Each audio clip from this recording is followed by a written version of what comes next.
2022这4部剧热度很高，豆瓣却暂无评分，背后藏着什么猫腻？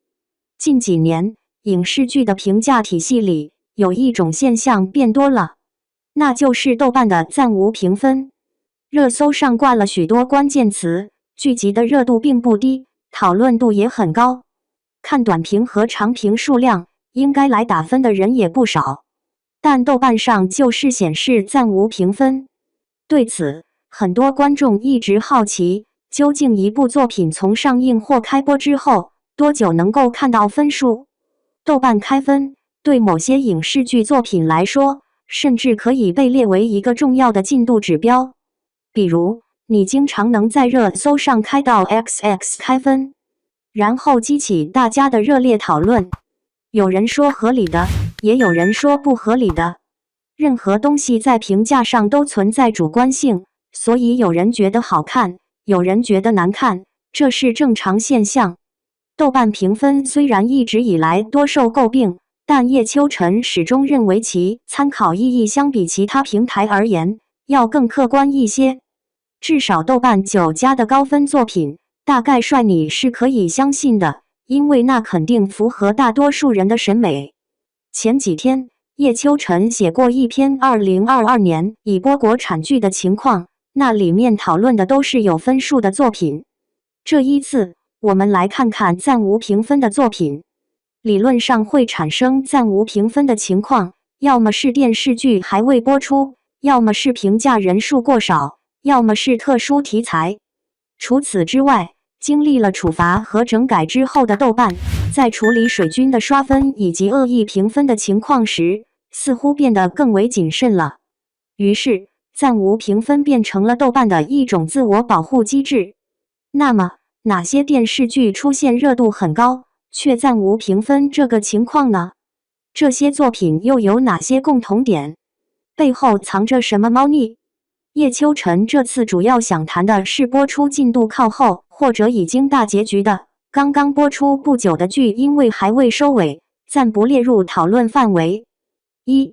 余生，请多指教，想看人数 15.8W+。我是因为这部剧才写这篇文的，的确是热度高但暂无评分的典型。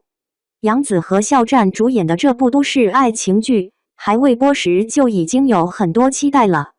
那时候杨紫好几部剧接连都是爆款，加上肖战的人气，又辗转定档多次再取消。一般来说，在还未达到出分条件之前，看过的用户基本上会被标记到想看这个领域。那么想看人数 15W+ 的数量，理论上应该出分了，但怎么直到大结局播出之后都一段时间了，还是暂无评分呢？2. 王牌战队，想看人数 2.2W+。黄景瑜、肖战和钟楚曦主演的剧，大结局很久了，同样还没出分。剧集的评价和口碑在评论区呈现两极化，有5颗星点赞量很高的，也有1颗星点赞量很高的。3.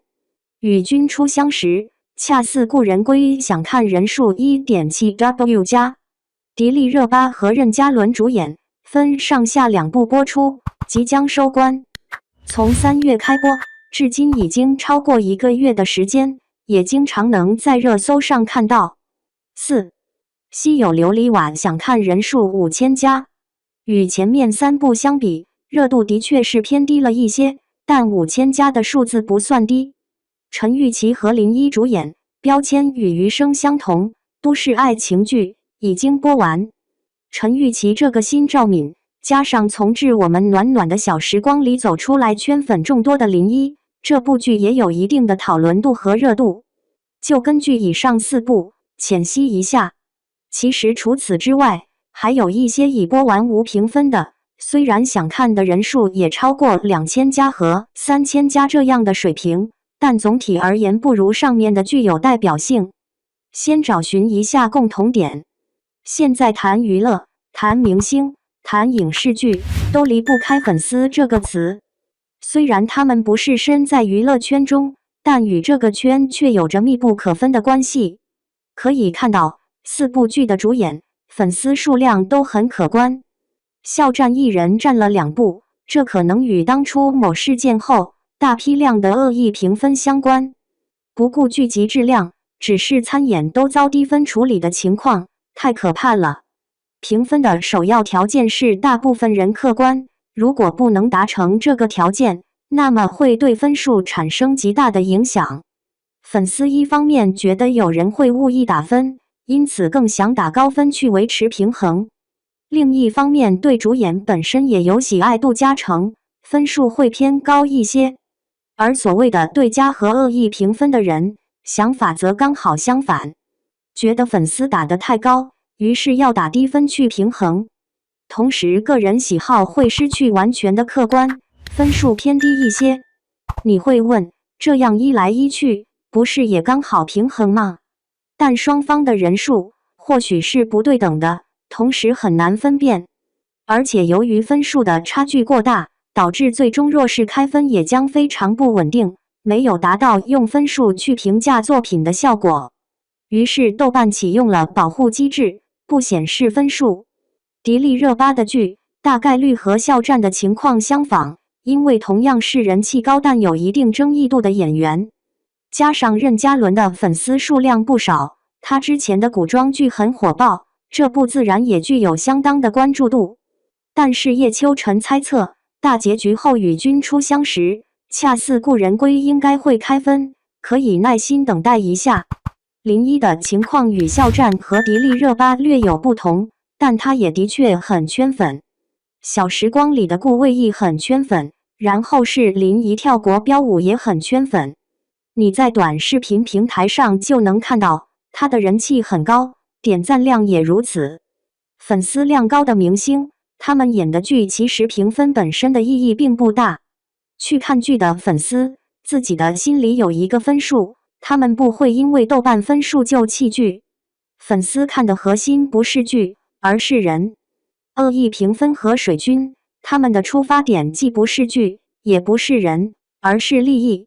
所以有些剧本身就有固定的受众群体，不需要普及给其他群体，内部就已经形成非常浓厚的讨论氛围了，可以说是圈的自萌的独自美丽。谈完粉丝 vs 水军恶意评价造成的口碑两极化，叶秋晨再谈谈一种个人猜想，与上面4部剧无关，只是说说行业里可能的事儿，没有评剧，只是一种想法。大家都很清楚，豆瓣分数虽然近几年的公信力遭到质疑，但相信其客观性的人依旧不少。高分等于口碑，在业内都是认可的。一部剧在开播时若能开出8加的分数，冲着分数去看的人一定数量可观，势必会提高剧集的热度和人气。仅仅一个分数，就有如此大的影响力。这块肥肉，藏在影视剧背后的大佬们是不会忽视的，这也是一种资源。但豆瓣首先要保证自己的公信力，以此为前提，他打出的分数才能被称之为肥肉。既要保证客观，又要被背后主观的因素影响。